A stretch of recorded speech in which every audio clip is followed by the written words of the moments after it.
Hi hello friends, ఈరోజు మనం అల్లం పచ్చడి చేసుకుందాం. అది కూడా మనకి ఏంటంటే దగ్గు కఫం ఉన్నప్పుడు చక్కగా ఇలాంటిది 1 వీక్ అల్లం పచ్చడి మనం తింటే కనుక చట్నీలోని లేదనుకుంటే కొంచెం నూనె వేసుకొని రైస్లో తిన్నా సరే మనకి కఫము అలాంటిది దగ్గు కూడా తగ్గుతుంది.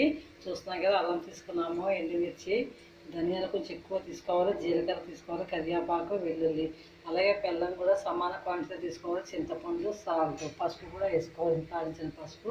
ఇలా మనం కఫం దోష నుంచి అల్లం పచ్చడి చేసుకోవచ్చు. చూసినా కదా, అల్లం పీసెస్ చక్కగా మనం కట్ చేసి ఆయిల్లో అయితే మనం వేయించేస్తాం. ఫస్ట్ వేయించిన తర్వాత ధనియాలు, జీలకర్ర వేయించేద్దాము. చూసినాం కదా ఫ్రెండ్స్, మనం అల్లం పీసెస్ మొత్తం చక్కగా వేయించి తీసేసాము. అదే నూనెలో మనం జీలకర్ర, ధనియాలు, మిర్చి, వెల్లుల్లి, కరివేపాకు, అలాగే కొంచెం చింతపండు కూడా వేయించుకోవాలి.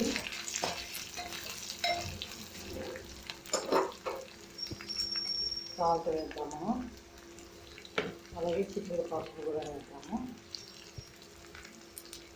కదా ఫ్రెండ్స్. మన అల్లం పచ్చడి చక్కగా పోపు అంతా ఎగిపోయింది కదా, అల్లం పీసెస్ కూడా వేసేద్దాం ఇందులోనే.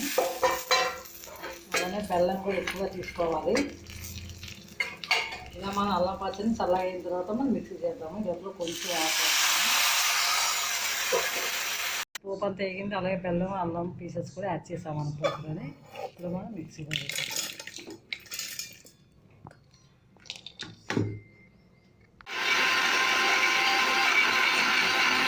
ఫ్రెండ్స్, మనం చక్కగా మిక్సీ చేసుకున్నాం కదా, కొంచెం తర్వాత బాణీ పెట్టి కొంచెం ఆయిల్ వేసేసి మనం కొంచెం వేడి చేయాలి. ఇలా చేస్తే మనకు 1 వీక్ 10 డేస్ కూడా పచ్చడి పాడవకుండా ఉంటుంది, పైన కూడా ఉంటుంది, ఫ్రిడ్జ్లో కాకుండా. ఇలా అల్లం పచ్చడి అయితే మీరు కూడా రెడీ చేసుకోండి. చూస్తున్నాం కదా ఫ్రెండ్స్, ఇలా అల్లం పచ్చడి మనం స్టవ్ మీద 5 మినిట్స్ పెట్టుకుంటే అయిపోతుంది.